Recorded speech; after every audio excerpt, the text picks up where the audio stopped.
வணக்கம், நான் உங்கள் அப்ஜித். நேற்றைய தினமே நம்ம ஒரு பதிவு போட்டிருந்தோம். அதாவது அந்த கார்ட்டூன் பதிவு. வட சென்னை எண்ணூர் பகுதியில் இருக்கக்கூடிய அனல் மின் நிலையத்தை விரிவாக்கம் பண்ண போகிறாங்க. அது குறித்து கருத்து கேட்பு கூட்டத்தையும் நடத்துகிறாங்க. இதில் நாம் தமிழர் கட்சியினரும் அண்ணன் சீமான் அவர்களும் கலந்துக்கிறாங்க. எனவே ஒரு தரமான சம்பவம் இருக்குது அப்படின்னு சொல்லி பதிவு போட்டிருந்தோம். அதே மாதிரி இன்று நடந்த அந்த கருத்து கேட்பு கூட்டத்தில் அண்ணன் சீமான் அவர்களும் நாம் தமிழர் கட்சியினரும் கலந்து கொண்டு சிறப்பான தரமான சம்பவங்களும் பண்ணியிருக்காங்க. இதெல்லாம் பார்க்கும்போது தான் எதற்காக சம்பந்தமே இல்லாமல் போய் திமுக கட்சி எம்எல்ஏ அந்த கருத்து கேட்பு கூட்டத்தில் மைக்கை பிடிச்சிக்கிட்டு வெளியூர்காரங்களாம் பேசக்கூடாது, திருவெற்றிக்காரங்க மட்டும்தான் பேசணும், இந்த மண்ணின் மைந்தர்கள் மட்டும்தான் பேசணும்னு சொல்லி ஒப்பாரி வச்சாருன்றது இப்போ தான் தெரியுது. அதில் ரொம்ப முக்கியமான பல தகவல்கள் வெளிவந்திருக்கு. குறிப்பாக பார்த்தீங்கன்னா நம்ம நாம் தமிழர் கட்சி விக்னேஷ் ஒரு முக்கியமான தகவலை அங்கே உடச்சி விட்ருக்காரு.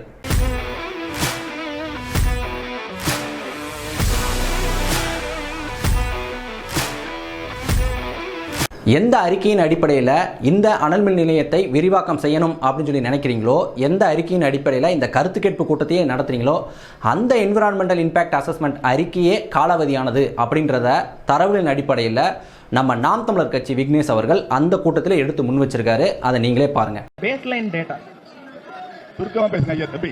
இல்ல சுருக்கமா பேசுங்க. சொல்றது புரியுது, சுருக்கமா பேசுங்கன்னு. ஆனா சுற்றுச்சூழல் தாக்க மதிப்பீட்டு அறிவிக்கை 2006 படி யார் எவ்வளவு நேரம் பேசினாலும் பேசணுங்கிறது தான் விதி. 5 நாட்களுக்கு மேல போன பொதுமக்கள் கருத்து கேட்பு கூட்டம்லாம் இருக்கு சார், இருக்கு. 5 நாட்களுக்கு மேல போய் 6வது நாள் தொடரலன்னு சொல்லி அதையே காரணமா வச்சு சுற்றுச்சூழல் அனுமதி மறுக்கப்பட்ட நிகழ்வுகளும் இருக்கு. அதனால இது நான் முடிச்சிடுறேன். சூழலியல் தாக்க ஆய்விட்ட அறிக்கை 2019, அது டேர்ம்ஸ் ஆஃப் ரெஃபரன்ஸ் 2018 முன்மொழிந்து 1வது மாதம் 2019 ஆண்டு கிடைத்திருக்கு. அந்த ஆண்டு கிடைத்த டேர்ம்ஸ் ஆஃப் ரெஃபரன்ஸ் படிதான் இந்த ஆய்விட்ட அறிக்கையை அவங்க செஞ்சிருக்காங்க. அந்த டேர்ம்ஸ் ஆஃப் ரெஃபரன்ஸ்க்கு காலாவதி 3 வருஷம் தான் அது வந்துட்டு செல்லுபடி ஆகும். 3 வருஷம் தாண்டி செல்லுபடி ஆகாத ஒரு டேர்ம்ஸ் ஆஃப் ரெஃபரன்ஸ் பேஸ் பண்ணி ஒரு இஏஏ ரிப்போர்ட் பண்ணிருக்காங்க. அந்த இஏஏ ரிப்போர்ட்டே செல்லுபடி ஆகாது. அது வந்துட்டு ஒரு இன்வாலிட் வாய்டான ரிப்போர்ட். அந்த ரிப்போர்ட்டை வச்சுட்டு அனுமதி வாங்கவும் முடியாது. அந்த ரிப்போர்ட் அடிப்படையிலான சுற்றுச்சூழல் தாக்க மதிப்பீடு ஆய்விற்கான ஒரு பொதுமக்கள் கருத்து கேட்பு கூட்டம் நடக்கிறதும் சரியானது அல்ல. அப்ப அந்த ரிப்போர்ட்டினுடைய செல்லுபடி தன்மையையே நான் கேள்விக்குள்ளாக்குகிறேன். அதுவும் ஒரு கருத்தா இந்த இடத்துல பதிவு செய்யப்பட வேண்டும் நினைக்கிறேன். ரொம்ப குறிப்பிட்டு சொல்லணும்னா அந்த இஏஏ ரிப்போர்ட்டோட பேஜ் நம்பர் 78, 41, 80, 121, 177, 339, 486, 489, 695 இந்த பக்கம் எல்லாத்துலயும் 2019 ஆண்டு மேற்கொள்ளப்பட்ட ஆய்வுகள் இருக்கு. பக்கம் 82, 68, 121, 122, 207, 210, 374, 488 வரைக்கும் இந்த எல்லா பக்கங்களையும் 218 ஆண்டு எடுக்கப்பட்ட ஆய்வுகள் தான் இருக்கு. அப்ப அது ஒரு செல்லுபடி ஆகாத ஒரு ஏஏ ரிப்போர்ட். அதன் அடிப்படையில் அனுமதி வழங்கக்கூடாது அப்படிங்கறதை இந்த இடத்துல பதிவு செஞ்சுக்கிறேன். நன்றி. இப்படி காலாவதியான ஒரு அறிக்கையை வச்சுக்கிட்டு கருத்து கேட்பு கூட்டம் அப்படின்ற பேரில் மக்களை முட்டாளாக்கி எப்படியாவது இந்த அனல் மின் நிலையத்தை விரிவாக்கம் செய்துவிட வேண்டும் அப்படின்னு சொல்லி இந்த திமுக துடிச்சுக்கிட்டு இருக்கு. இதனால தான் இதை திருட்டு திமுக நாங்கள் தொடர்ந்து சொல்லிகிட்டே இருக்கோம். அந்த கருத்து கேட்பு கூட்டத்தில் அண்ணன் சீமான் அவர்கள் பல வாதங்களை முன்வைத்து பேசினார். எதற்கு இந்த அனல் மின் நிலையம் அணு மின் நிலையங்களே பிடிச்சி தொங்கிட்டு இருக்கீங்க? இதனால எவ்வளோ மாசுகள் ஏற்படுது? எந்தவித மாசும் இல்லாமல் மறுசுழற்சி எளிதாக செய்யக்கூடிய சூரிய ஒளி மின்னாற்றல், கடல் அலை மின்னாற்றல், காற்றாலைகள்லாம் இருக்குல்ல, ஏன் அதை நீங்கள் நடத்த மாட்டீங்க? எதற்கு இந்த மாதிரி மறுசுழற்சி செய்யக்கூடிய ஆற்றல்கள்லாம் தனியார் பண்ணிக்கிட்டு இருக்காங்க? இந்த மாதிரி இயற்கைக்கு பாதிப்பு ஏற்படுத்தக்கூடிய அனல் மின் நிலையம், அணு மின் நிலையங்களை அரசாங்கமே ஏன் எடுத்து நடத்திக்கிட்டு இருக்கு? ஏன்னா இந்த மாதிரி அணு மின் நிலையம், அனல் மின் நிலையத்தை தனியார்கிட்ட இருந்தால் மக்கள் அதை எளிதாக எதிர்த்து போராடி அதை மூடுவதற்கான வேலைகளை செஞ்சிருவான்.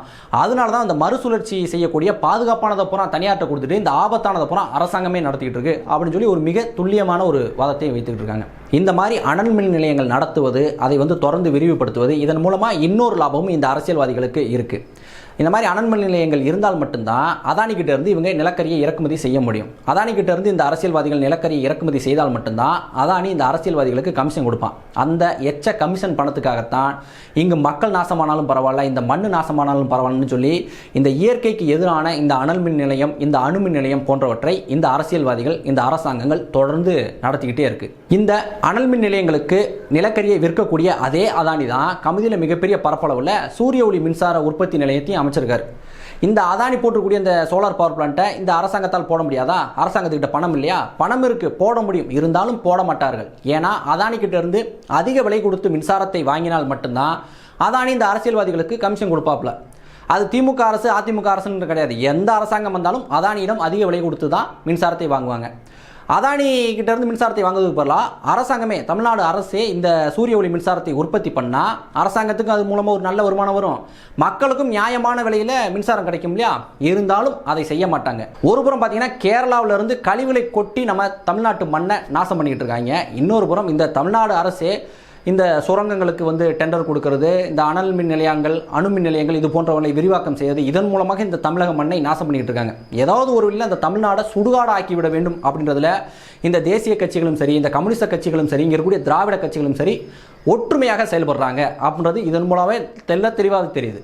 அப்போ இதிலிருந்து தப்பிக்கவே முடியாது. ஆனால் தப்பிக்க முடியும். அதற்கு இந்த மண்ணையும் மக்களையும் நேசிக்கக்கூடியவங்க ஆட்சி அதிகாரத்துக்கு வரணும்.